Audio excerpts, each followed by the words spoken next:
Good evening, everyone. Welcome to my live. How are you doing?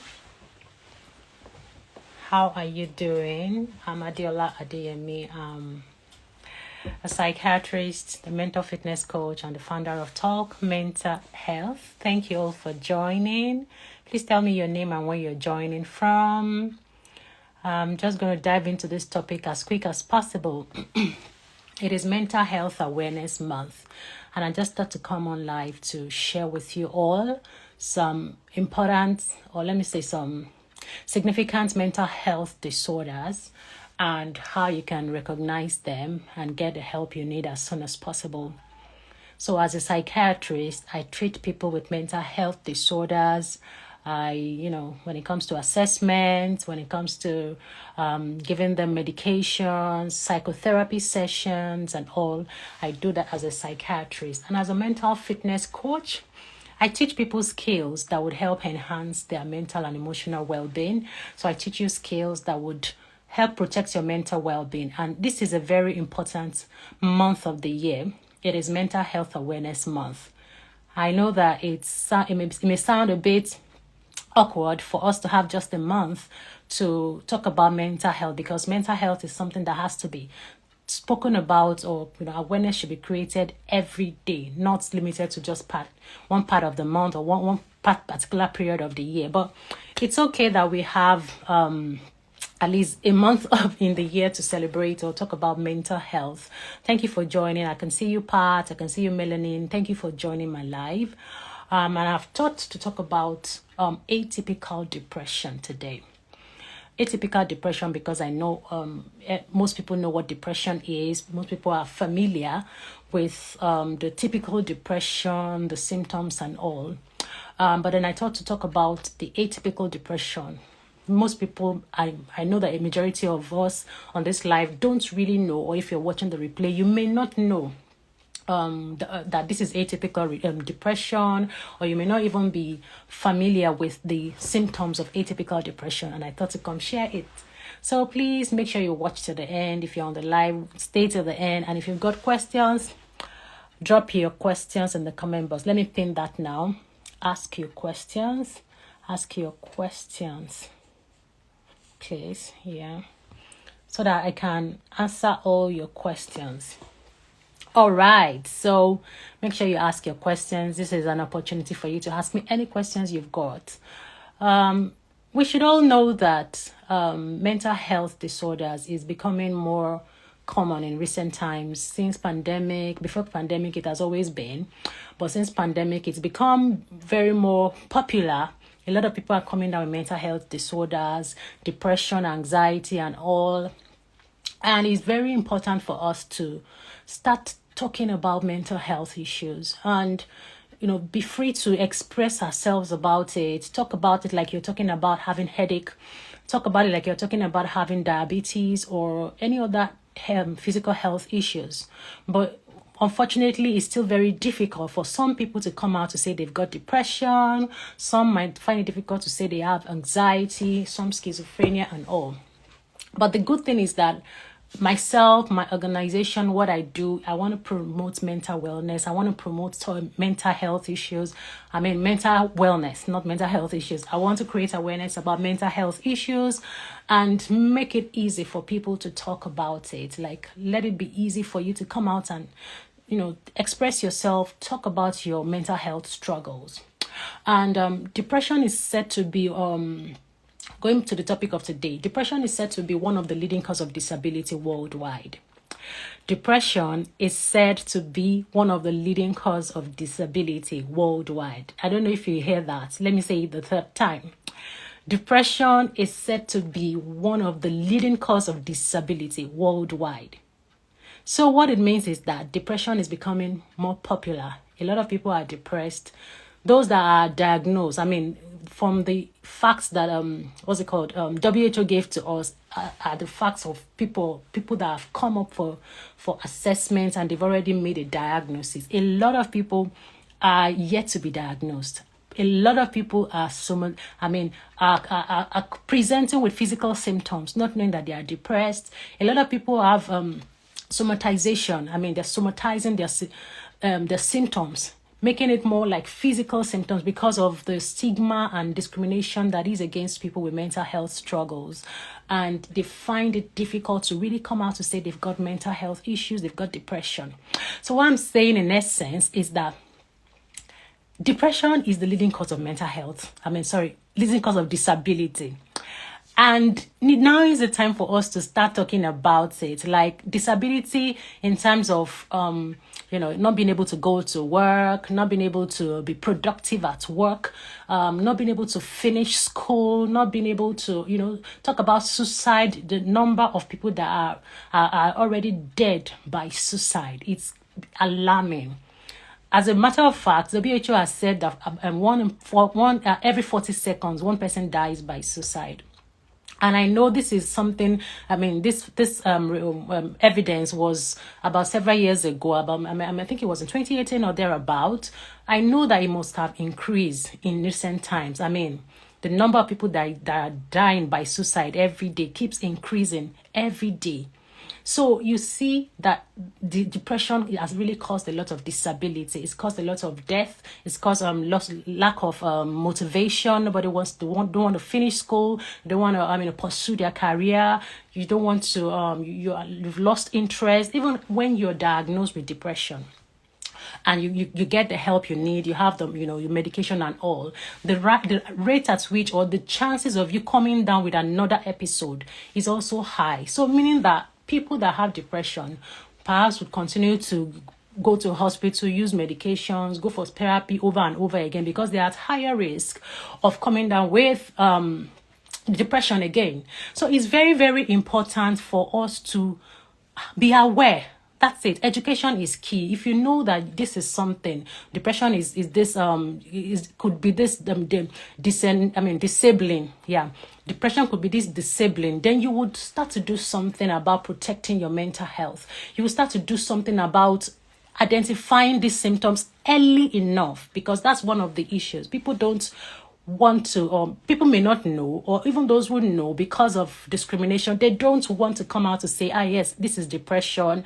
And then for some who want to come out, or who have come to see it, they cannot afford. Some people cannot afford medications, they cannot afford therapy and all. So a lot of issues going on that is making it very difficult and keeps increasing the disability that is caused by depression, so to speak, if I may say that. And according to the World Health Economy, it's been said that mental health disorders would cause about £1 trillion loss of productivity per year. £1 trillion. I'm not saying Nigerian money, I'm saying pounds. £1 trillion loss in a year. You can imagine. So isn't it the right time for us to start taking our mental health seriously? It's that significant. It's that bad, if I could say. It's profound. Mental health is no joke, guys. Mental health is no joke. So if you see me come on live to share with you tips to protect your mental health, if you see me come on live to tell you to be intentional about your mental health, I know what I'm saying. I know what I see every day. And I just want you to do something before it is too late, or it's never too late anyways, but before it gets so bad that you would have to spend a lot of money, spend a lot of time trying to recover and all. I want you to do something now. Be proactive. Be intentional about your mental health. Don't wait till you break down. So now to today's topic. It's Mental Health Awareness Month. If anyone that is just joining, I can see Favor, Papas, Doro, and Nemisco. Thank you very much for all joining. So I am Adeola Adeyemi. I'm the founder of Talk Mental Health, like I said. And I've said some things. I've given a little bit of introduction. It's Mental Health Awareness Month. And I thought to come on live to share with you guys, to talk about atypical depression. And that's what led to me talking about how depression is disabling and all that. So about today's talk, if you have any question, please make sure you drop it. Just put it in the comment box. I'm going to answer you. Depression is a mood disorder. It is a mood disorder, meaning that it affects your mood. So it is characterized by low mood, loss of interest, decreased energy. I know that many a times we say, I'm depressed. That's a very common, statement by a lot of us. A lot of people, when they are feeling sad, they say they are depressed. But please note that there is a difference between clinical depression and just saying randomly that you are depressed. There's a huge difference between saying that, oh, I'm sad, using the word depressed to mean or to express your feelings of sadness, and you having clinical depression. Only a psychiatrist can assess and confirm and make that diagnosis of clinical depression.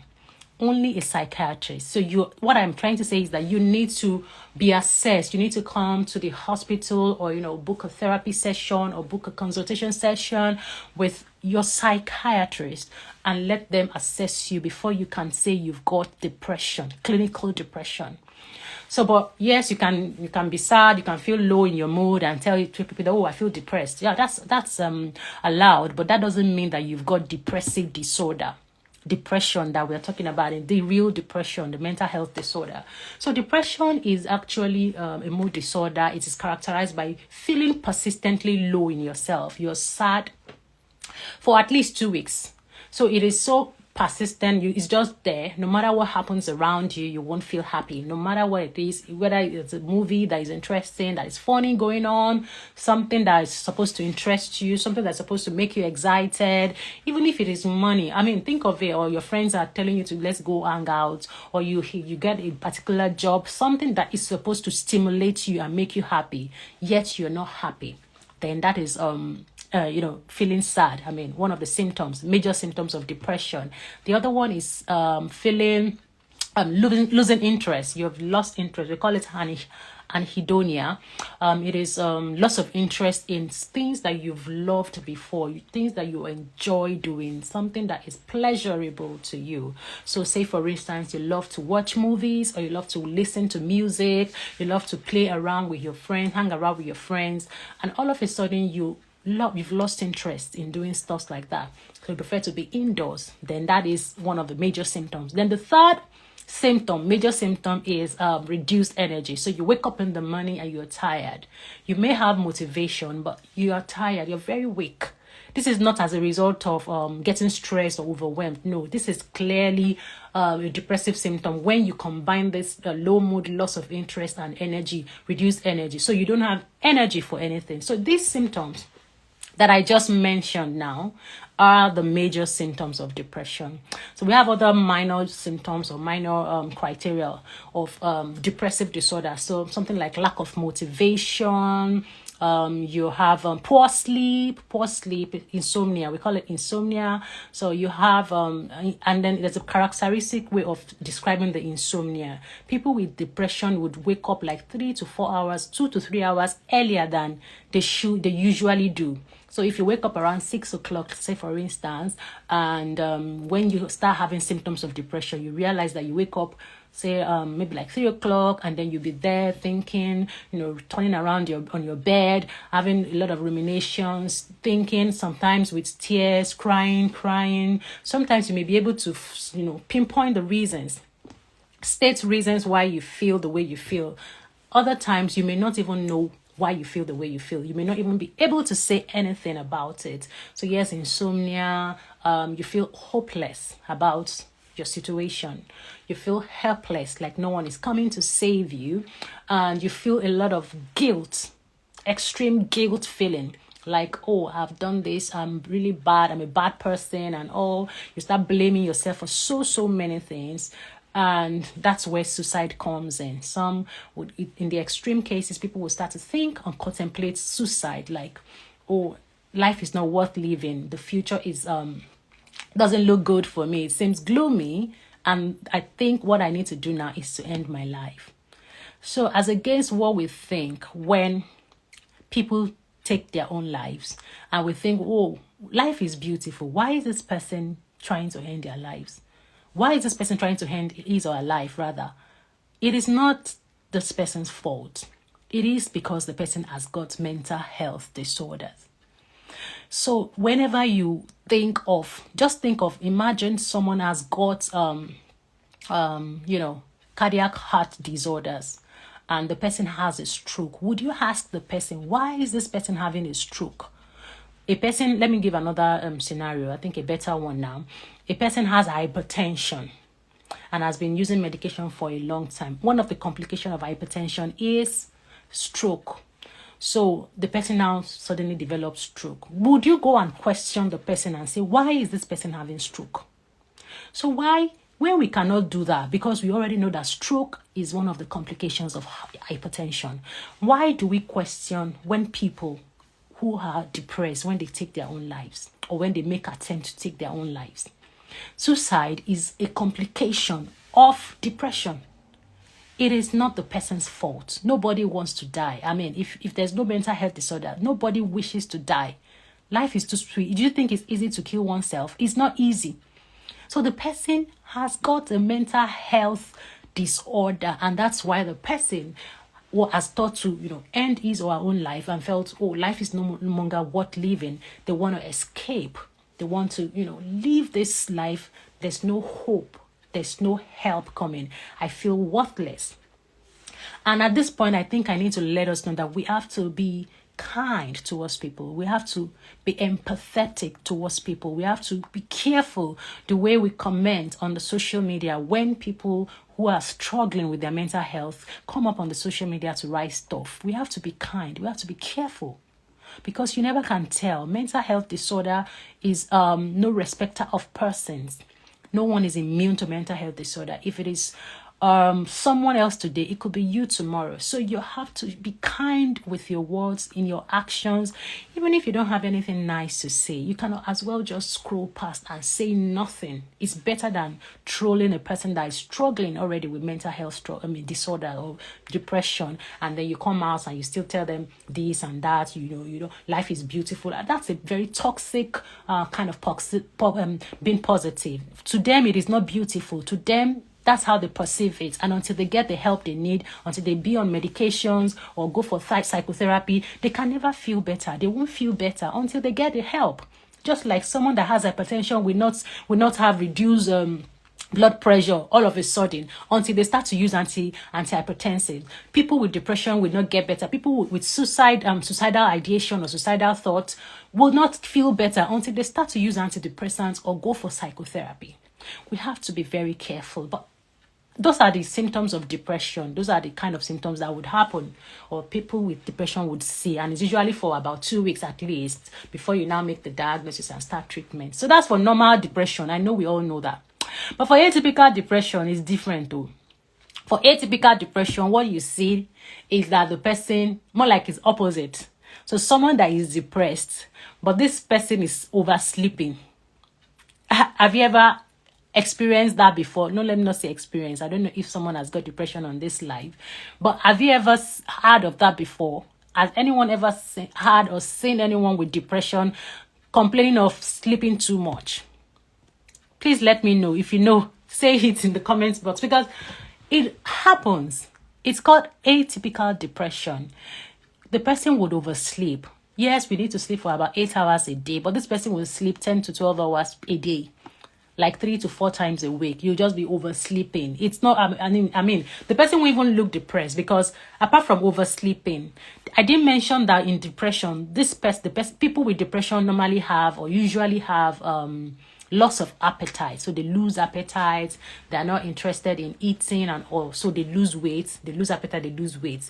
But for someone with atypical depression, what they have is hypersomnia, which is oversleeping, and they also have they eat too much, hyperphagia. We call it hyperphagia. So they eat voraciously. I mean, they keep eating and eating and eating, and they start gaining weight. So it's possible for that person to come to you and tell you, I'm not feeling well, and you'll be like, don't lie to me now. You see the way you are looking, see your cheeks coming out. Which one is you're not feeling well? It's not true.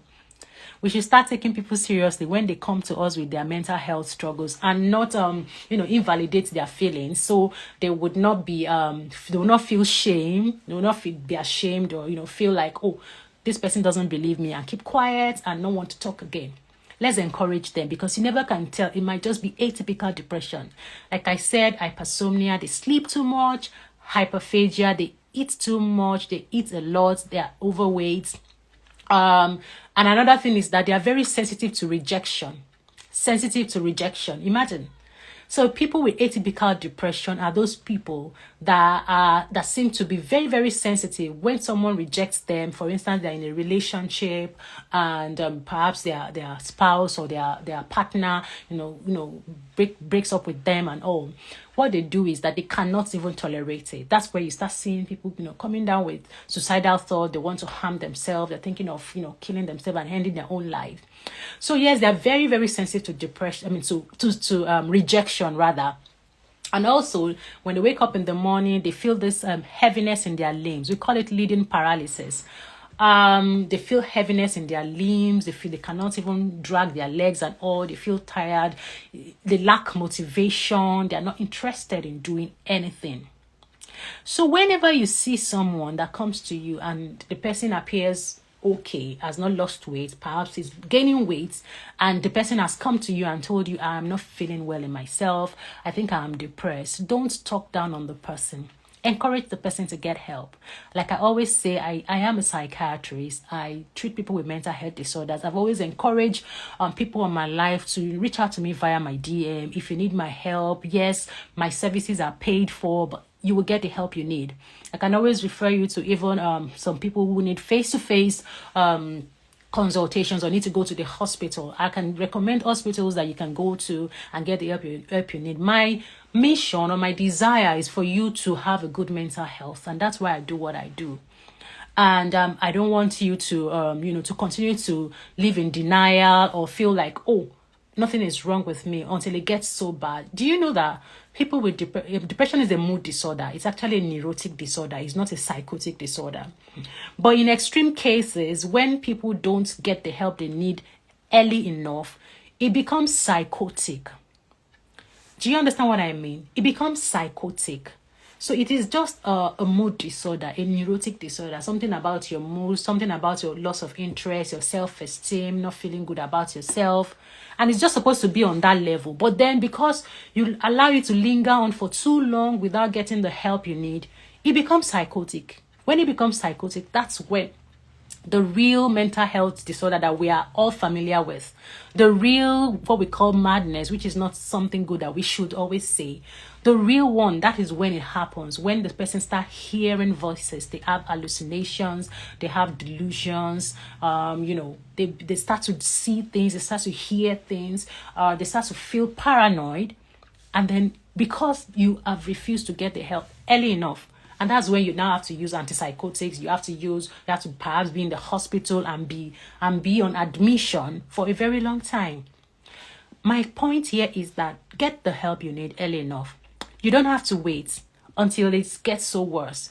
When the depressive illness is in the mild phase, say for instance, you're already feeling low, or you notice that you are not eating well, and it's been going on for like 1 to 2 weeks, even more than that, seek help. It might just be that something is bothering you and you won't even need medications. You'll just need maybe my psychotherapy sessions. I'll just do therapy sessions for you, and that will be all. You'll be fine. But some people will say, well, I'll be fine. They will be praying about it. I'm not saying we should not pray. God hears our prayers and all. But God has given wisdom to people that are, professionals. They have trained to treat people with specific disorders, and they know how to do these things. Why not go ahead and get the help of these people so that you can protect your mental well-being? I mentioned earlier at the beginning of this live that depression is the leading cause of disability worldwide. It is the leading cause of disability worldwide. You don't want to be disabled, do you? Disability doesn't have to be physical disability. Your ability to work productively, ability to cope with stress, ability to function and, be your best self, maximize your potential. All of these things are what forms your ability. Your ability. So whenever you are unable to do that, it becomes a disability. It doesn't have to be that you're physically disabled. You can be mentally disabled as well. So my point today is that I've spoken about typical depression and atypical depression. I want you all to be proactive about your mental health. Invest in your mental health. Don't wait until you break down. before you do something about your mental health.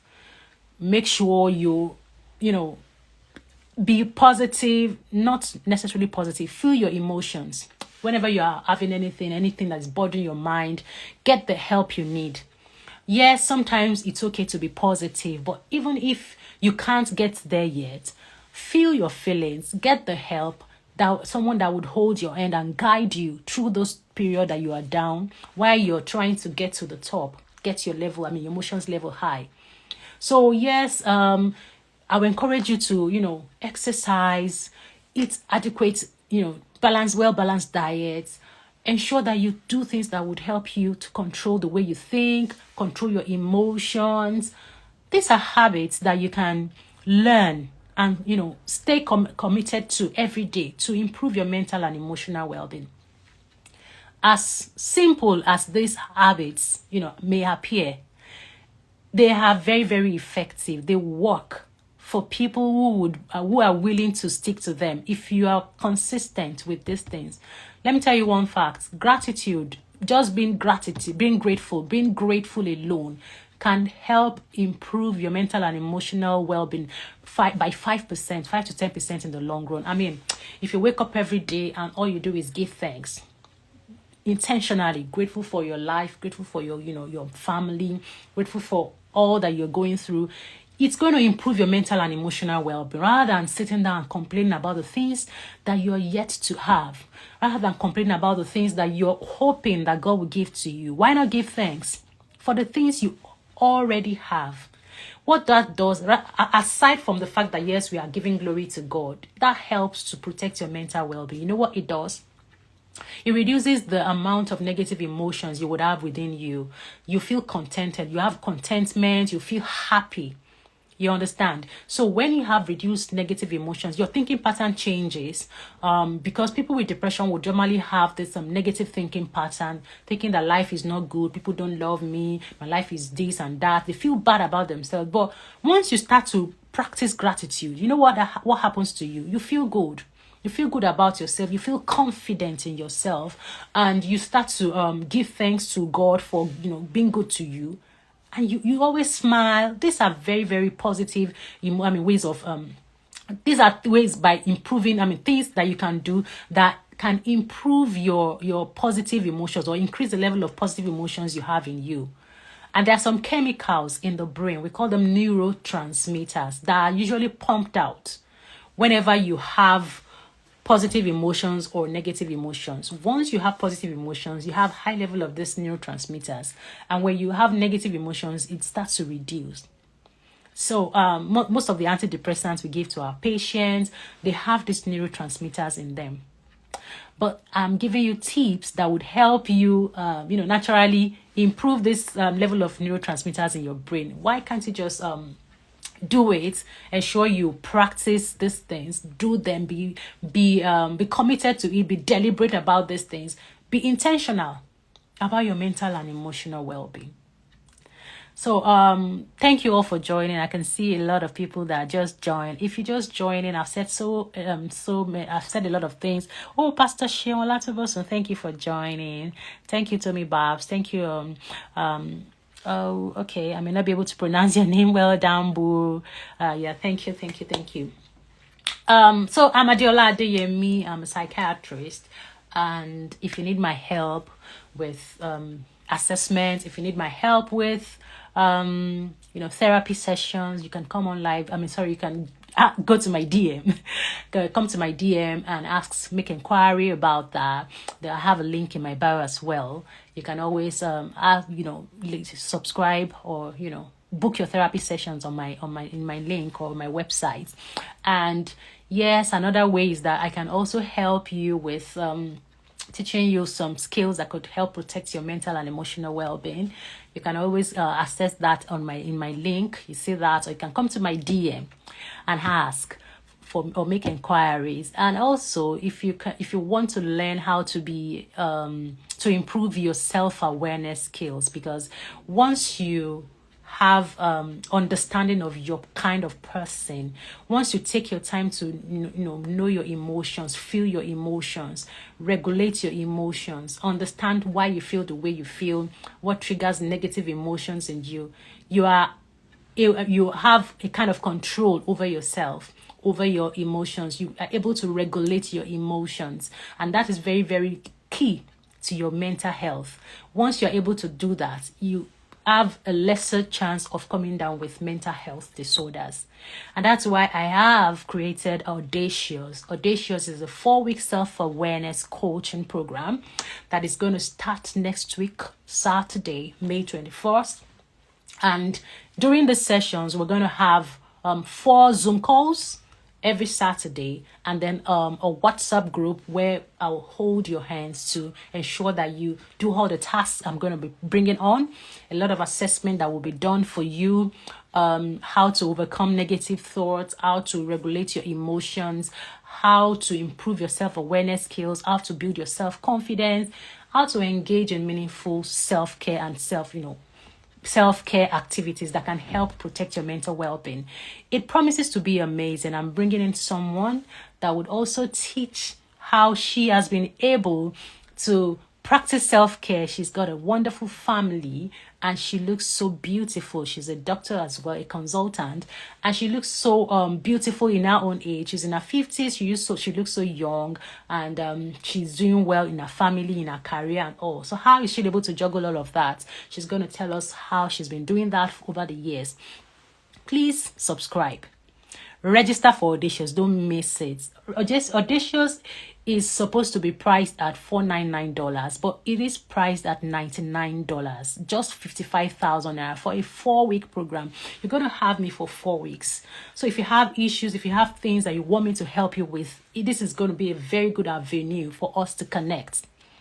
Remember, you are going to be meeting with a professional, not someone that is just a coach that is just coming to talk. And, I am trained. I am a board-certified psychiatrist. I am a psychotherapist. So please don't miss it for anything. If you have questions, if you have inquiries about the program, please come to my DM. I'm more than happy to answer all your queries. All right. So do you have any questions for me? Do you have any questions? Do you have any clarifications? Please let me know. Thank you all for joining. I can see chat with Dr. T. Alison. Thank you. If you have any questions, please put it on the comment box. I will answer your question. If you're just joining, I am about to end this live. Thank you for joining anyways.